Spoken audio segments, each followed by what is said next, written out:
right, the Dolphins take down the Texans 28-3. And who can complain about that, especially when you tack on 205 yards on the ground?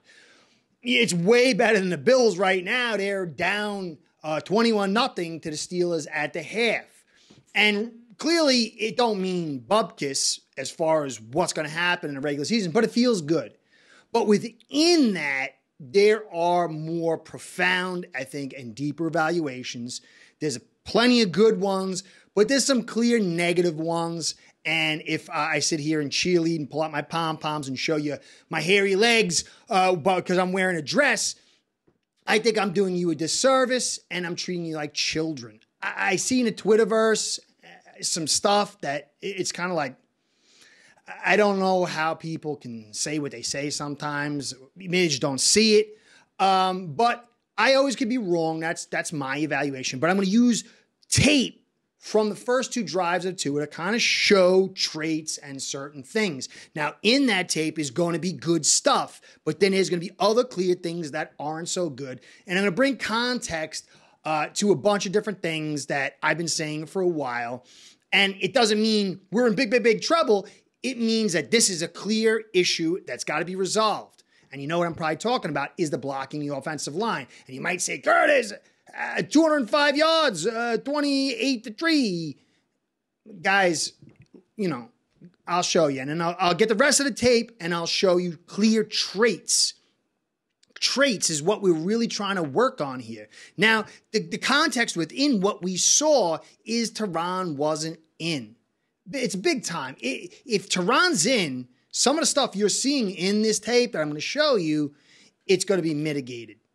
And there's no doubt about it. And thankfully, my man Teron, he's going to be back. He was in a walking boot and they showed him. It's a little curious because a walking boot is for lower leg injury, and I thought it was his knee.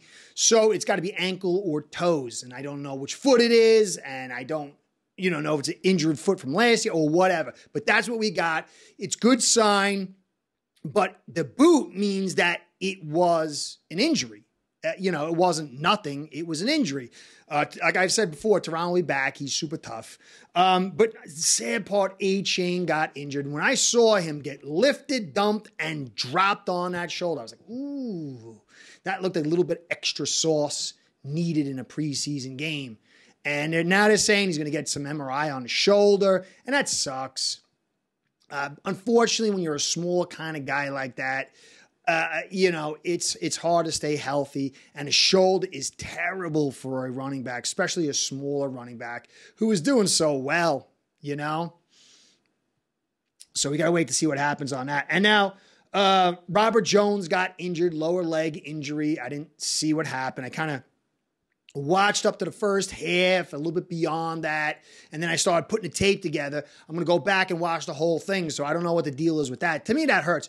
You go back and watch that tape, and again, he dominated, and he wasn't in the first string of guys, so he is kind of looked at as a second or third level guy, which is a shame. He had some very good blocks, really looked to dominate. I saw one that he should have done better. It was mitigated by some failings by the center Feeney, but overall, I really liked his play, and it kind of sucks that he got injured. So we saw that Skyler went down, and thankfully he came back. This kid's been getting beat up for a year. But overall, I do think there was a host of positives. And I'm going to cover them. Like I said, I'm going to cover them first. To me, look, Tua opened up with a pick. That's not good. That's not good, But when I show you the play and you understand what's going on, he should have not thrown the ball, should have taken his sack. You might be able to say, oh, well, you could definitely say, hey, you know what? It's a preseason game. Just throw the ball on the ground or whatever, or throw the pick. Don't get put on the ground. It's more important you stay healthy. And you can go with that. I mean, I think that he has a tendency to throw these kind of balls once in a while. And so it's not good. But let's be real. When I show you the play, it just kind of ties into some of the stuff I'm saying. But the next drive, that's not good, but the next drive was very good. He was on the duress. He had pressure. He delivered some very good balls. He stood tough and did well. And that we'll see that in the film too. Now, one of the most important things that I saw for Tua is when he got his sack. And we've seen him get sacks before. He kind of goes down like a rag doll. But this time he got his arm down and he was able to brace himself. But the thing I liked most is when he hit the ground, he tucked his chin. He tucked that chin and kept that neck solid so the back of his head didn't hit the ground. And that is a developmental process for him. We got to remember, I used to fight a lot. I trained for fighting, football. The neck, actually the strength of the neck and how you position your neck and how you hold your neck and how you respond to trauma with your neck is a high determinant of how you get a concussion or not. And so Tua put on some size, he put on some weight, but clearly maybe some of that was in the, if it was me, I would have been doing some neck exercises if I were him, the old helmet with the chain on it. And then he tucked that chin under, and whether it's the classes he took or whether his coaches, this was a very good sign to see. And it was not like random. He chose to do that. And I really like to see that. So overall, I like this play and I like his ability to absorb the damage. Agba in the stand-up is getting better. There was a couple plays where he absorbed that tight end, he absorbed that tackle, and especially on the blitz that Long had for the sack. Agba is getting better on that edge in the stand-up. That is very, very good news. Now, I told you about Long with the blitz. I liked seeing him on a day. Wasn't perfect, but I liked what I saw. I got to dig into it a little bit more, but obviously he had a pretty good day. Loved that blitz. He fired out, didn't he, right? That was a shot out of a cannon.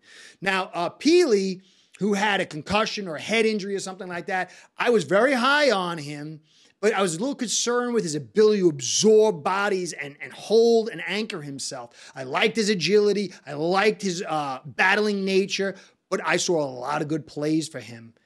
He put some really good tape up. Ability to absorb stuff, get off it. He really had a very good game. And some of my concerns, I did not see. I can't wait to go back to the tape, but I really liked what I saw from Peely. Now, there's the issue thing out there. I'm not going to talk about it because I don't even know. This guy's got like always kind of issues and they come and they go and disappear. Whatever. I don't know. I don't know if it's true. I don't know if he's going to get in problems with it. You can go look into it for yourself. But beyond the issues, guy's playing great. I really think this is the best I have seen X in 3 years. I think this guy is, if as long as he stays healthy, this guy is looking to have a phenomenal season. I'm not going to say it's going to be like 3 years ago, but this guy looks like he is in a different spot, and I'm really excited. He's going to help so much. This secondary, Fangio, waiting for Ramsey, and these other young guys around him. If he can play this way going forward. Now, A-Chain was playing really, really good, although speed. I was really hyped on what I was hearing from his pass blocking. But he got lit up like a Christmas tree. It was an ugly look for a block, and I think that led up a sack. I'll get that out to you. That was a little. He's gotta be able to pass block better than that, and it might take some time. A lot of these backs it takes some time. If you remember, Gaskin struggled year one, came back a little better year two and year three. Ahmed was bad. I don't know. I guess see if he's got better, but I think he got a little bit better last year. But speaking of Ahmed, he had another good game. This guy's a blazer. I don't think we need Cook. I mean, it's clear that what you're seeing with this offense and the way it is and the way I kind of mentioned, it's about creating space, getting some plays, and getting those pop plays to create that running game. It's not going to be consistent because of the blocking. I'll get into that. But A-Chain, Ahmed, I haven't seen really Wilson too much, but those guys are huge, very explosive. And then you add Mostert. Mostert is a good back. There was some such great instinctual 11-headed plays from Mostert. He is a good back, guys. I was so impressed with a couple of his runs. He was able to uplift this offensive line that was struggling a little bit. I really like this guy. I mean, if this guy was like a 5 years younger, or 4 years younger, so our backfield is good without Cook. I don't think we need him. And I think that, like I said before, these guys with their speed and stuff, it's exactly what we need for the style we're running. Brooks, at the tail end, he looked good. Running against lower level competition. We'll see. He runs hard. He's big. I still got to see more of his instincts because he had some big holes, and that's not the way it's going to look come regular season, guys. Skyler. I like the way Skyler looked more than White last week, and I thought he looked good this week. There was problems. There's a lot of protection issues, but he held his water and showed a lot of moxie. And again, if you get a guy in the 7th round and he can even be a good backup for you, it's an unbelievable asset. Now, people will say Brock Purdy, but Brock Purdy he's supported by Trent Williams, was a much more stable offense that could run the football. I don't know how Skyler would work if you gave him the San Francisco playbook and the San Francisco offense. I think he'd do pretty good. I am impressed with Skyler. I have not been high on him. I've been like, let's tamper it down, guys. But as last season went on, I said, you know what? I'm impressed with what he's doing. It's a lot, for a guy that far back. I'm not saying he's going to be, Hall of Fame or anything like that, but I think this guy is headed in a great direction. That's huge for us. To have a guy like Skyler and White, and then you got Tua, I think people... Guys, Skyler and White, if you give them the proper tools, they'll do well. And I think it kind of shows, too, what Tua is able to do to uplift this porous offensive line. His release, his calm, and his ability to throw with anticipation and accuracy is an uplifting series of assets. Now, Berrios looked good. You can't run block worth a darn. But he's making plays, and he's a really good asset for us when you add in Waddle and Hill, and maybe the Chosen. Chosen's, I don't know, I was high on him. I'm getting a little shaky on the Chosen. Easy looked pretty good. He still needs to work on some stuff, but he's flashing at least. Let's see it continue. That's what you can ask for. A receiver is a very tough position to grow into. Not many guys come out year one. The young kid over at the Jets, man, what he did last year was phenomenal. That's very, very rare. So he's flashing, and I like that. Tyndall, I didn't see the second half, but I heard some reports on the Twitterverse that he did well. That's great news. I'm looking to see from my own eyes, but I like to hear that. So, and obviously the 205 yards, but we've got to keep that in context. It's better than not getting it, but this is not what it's going to look like come the regular season. Still, it's good news. Now, Ace Per Head's betting software is the premier white label platform for bookies to manage their players and grow their sportsbook operation. Click the link in the description below to get set up in minutes. Ask for the Curtis promo and get a special introductory discount.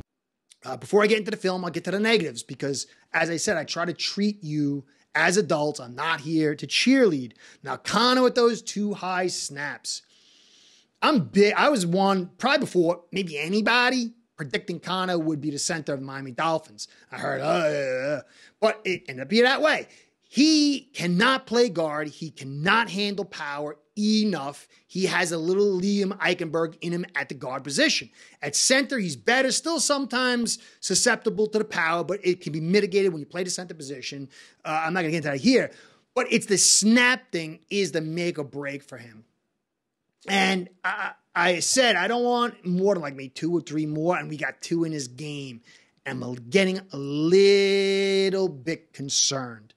I mean, you asking a lot for this guy to come in and never snap before, and I still think he did good for that. Year 2, I still think there's going to be issues, and a couple maybe, but it can't match last year's poor snapping. By year 3, he should be almost done with this, and by year 4, he should be smooth as silk. I don't feel like he's on track right now with the snapping, but we'll see. Now, Noah... He's not starting goods. He's not starting goods. He's not. I wanted to believe. I'm still going to wait and see. But no, I don't think so. I think maybe he can contribute as a back-end guy or something, but there's just something off. I did some in my live, and thank everybody for stopping by for the live. I appreciate that. I'm still working that out, trying to get the video a little bit better. But I did video on him against Nico, and he just got liquefied. I was like, I was a little concerned about it, and I saw some of that stuff that I had mentioned in the live in the preseason. I don't think he's got what it takes, but he might be a piece, but I don't think he could be a starter. But I might be wrong. But then there's the Wilkins effect. Who knows? I mean, yeah, we held them to whatever, 35. This has got like a total green rookie quarterback. This is not a good team. They picked, the fifth and then trade up or whatever it was, the deal, or traded back. I can't remember. They're one of the top worst teams in the league last year. They got an influx of talent, but it's not a good team. Okay? And we got an all-star cast. But still, if you go and look at the film, you'll see that Wilkins uplifts all these guys on the D-line. And from what I see when he's in there and when he's not, I saw a big difference. And so Wilkins, for me, had a big effect. And you say, only 35 yards. Well, I go by tape and how players are responding and where you see him going after the play is snapped. And to me, Wilkins definitely was missed. Now, Kohu, he's a positive for the most part, but last year I said one of his weaknesses, the one probably only weakness that I think he has, is that little past mid to late clock trailing ability. He's just not fast enough. And he got beat on a crossing route where, I think the quarterback rolled out and he was just trailing. I'm not going to write that in stone. I still think the guy's a really good player. But when he's in man, you don't want him trailing mid-late. And so I wanted to see that go away. But I saw it again. But it was only one time. So we'll see how that plays out. I hope it disappears. I'll get into the film. But Win, I hear one guy's telling me, you need to go watch film. Win's great. Did you actually watch the film? No. At guard, forget it. I'll show you and I'll get the rest of the film later on. He is constantly, he does some good things, but he's constantly getting bullied. It's not, it's an upgrade over Eichenberg, but being in a coma is an upgrade over death. What does that mean? Lamb, back up, but he's weak. He gets bullied by the physical nature. Not terrible, but neither one of these guys are some people might be billing them as. Jackson, I hoped, along with Noah, that he improved. And there is a little bit, guys, but I'm going to show you in the film some of the key traits, negative traits that I've talked about are still there. And I think if Tehran's in and you can find somebody adequate at left guard, you can help that right tackle spot. But my expectations for Jackson have diminished. And again, I'll show you on the film. You can take it, leave it, whatever. Feeney, that's another guy. We've got so many weak guys. We don't have stout guys on the offensive line. And I understand we're a zone stretch, finesse style, but there's not enough in the pants except for my man Tehran and Hunt. And I'm a little concerned about that. Feeney is soft. Feeney gets dominated. Obviously, the injuries. Cedric I've seen enough at him at tackle. I don't think he's tackle, maybe guard or something, but So that's the whole kit and caboodle. Overall, I still comes back to my regular thesis. If Tehran's in, anything is possible. If he's not in, pull up your britches and close your eyes and wait for the slam in the head and pray that you can withstand it. We can win without Tehran against certain teams, but Tehran will make everything okay. He's going to come on, be Big Daddy, and take care of his offensive line like Atlas. But there is weaknesses. And I saw this. I like Alan Poupart a lot. And I have the privilege of watching the game and pausing and focusing and stuff like that. And he doesn't. He's got a big time job. He's watching the stuff and he's writing. He doesn't have that, ability. Me, I could sit here in my little thing here and, stop and slow. And that's what I do. That's how I watch the games. But I got this. For those banging on the second OL today for not playing well, can we please keep in mind that Armstead, Eichenberg, and Cotton didn't play, and they're among the top 10 O-linemen, meaning there were 3 non-top 10 O-linemen on the field. Bottom of his line is, I said, chill, especially since the starting O-line played very well. They didn't play very well, the O-line. I'll show you in the film. And if you're pulling out Eichenberg and Cotton to say, they're not in, Armstead, yes. If you're saying Cotton is a guy, Cotton is like, he wouldn't be a starter anywhere, neither would Eichenberg. Eichenberg shouldn't even be in the league at this stage, guys. So I felt like he's trying to be positive. I understand, but that's not what the film says. So let's get into the film. There's good here. It's not me being the boogeyman bad guy. But let's take a look at the film and see what we see. All right, so this is the ugly play to start off with. We all know that. And you can see inside here, you got a free rusher at the end, and Smythe's got to do something, but he just runs around him. Tua's got a guy in his face, and look at this. You got 2 receivers in routes, play action with no one's buying. Even if the tight end caught it, he would have been lit up like a Christmas tree. This is not a positive framework. So we come back, high snap, but before the high snap, Wynn false starts and doesn't even get called. It wasn't called.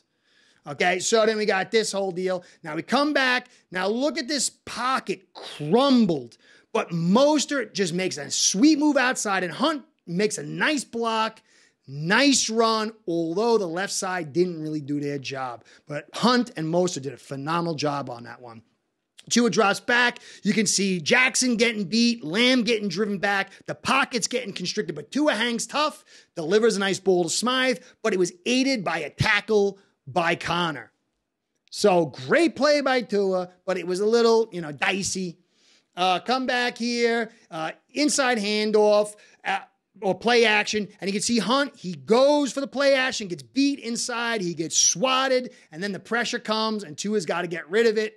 So Hunt has he's a little immobile at times, and that was just a bad angle on his part. But this is the one I want to say. Watch Tua. He gets hit, and he puts the arm down, and watch his head. I don't have the film there, but if you watch it, his head tucks tight. Nice little screen here. Berrios can't block. Lamb's a little passive.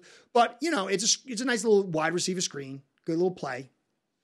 Again, you can see right here, Jackson gets stifled and that constricts the angle, and then he gets beat around the horn, not destroyed, but beat. And you can see Tua has to abbreviate his throwing motion and get the ball out. But that is not a good look, considering you're going to be going against much better guys. And over the course of a game, you're going to see a lot more of that. Now, here's the pitch outside. This could have been a much bigger play. You got Jackson and Hunt on one guy, and I don't understand how this happens. But Jackson gets lit up by a linebacker. Berrios misses the block. Mostert does a great job. The guy's a battler.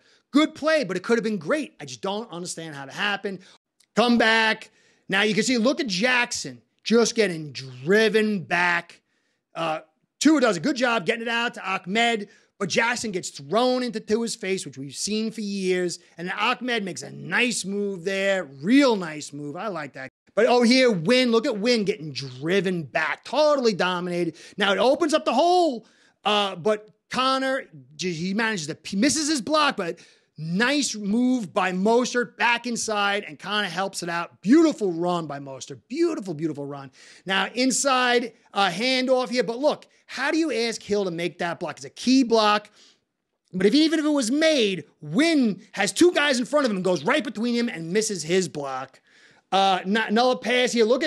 You can watch Jackson getting driven back. Lamb with help getting driven back. And beautiful throw by Tua, but he is about ready to get blasted. A little holding there by Jackson. But what a throw, guys. What a throw to Berrios. That is an amazing throw. Inside handoff. Again, you see Wynn getting driven back, but it opens up the lane a little bit. But Connor can't make the second level block this time. And you get a few yard gain, but this could have been a touchdown with better blocking. But Mostert, man, that guy is a beast. Inside handoff, I just want to show you, watch Jackson again getting destroyed. He'll be on his back. But this play is bottled up, and it should have been dead if The contain had been held by the defense. It was just bad defense right there. But Mostert makes a nice read and then takes it for the touchdown. And Mostert is a very good back. It's just a health thing and the age. But when you add in all the rest, again, it screams to me we did not need Cook. So, guys, we have to be honest. Tua, there's people who don't like Tua. This guy's doing good with a lot less than he should have on the offensive line. These backs, they do at times uplift them. But Jackson is mostly the Jackson we know. He's not having a great camp. Cotton, he's injured, and he's not the guy. Lamb is a one-dimensional guy who's a backup. Who else do they got? We got Jones, who I think should be starting, but he's injured, and I think he's a back-end guy. And then we got Feeney, who is a wet noodle. I think I saw him at guard, which was an ugly look. He's not good at guard. He's not good at center. He's a nice backup, desperation move. If you had a good guard, two good guards to, sandwich him at center, maybe. But Cedric O is no good. We need help on this offensive line. We need our man Teron back, but it's a little bit more than that. And the tight end group, there was a couple good blocks in there, but there was more of, this is not the kind of tight end group that's going to help our offensive line. Now, still more time. Maybe we can sign some guys that get shake free, but we've got to understand this team has the talent to do what it needs to do. But because the offensive line is what it is going to be inconsistency. I liked that aside from Wynn going off false starting, there was no penalties. And that is a big deal because a lot of people are worried if McDaniel can keep this team together. So that was a good sign. We're going to need that discipline to overcome some of these offensive line troubles. But we got backs who can break those big plays. We got the big play receivers.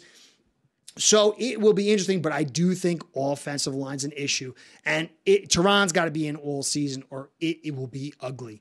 So a lot of good news here. Let's see how it plays out. Let's hope A-Chain is not hurt bad. You can't have a bad shoulders or a small running back. Let's hope Cam gets back. Let's hope that Ramsey gets back soon. Let's hope that we can get Teron by week 1, although I'm not sure. There's a boot. So will we? I don't know. I want to see Jones get back. I don't know why he hasn't gotten any shots at left guard. Because if he doesn't get any shots at left guard and he's only getting it at right guard, then he's just a backup.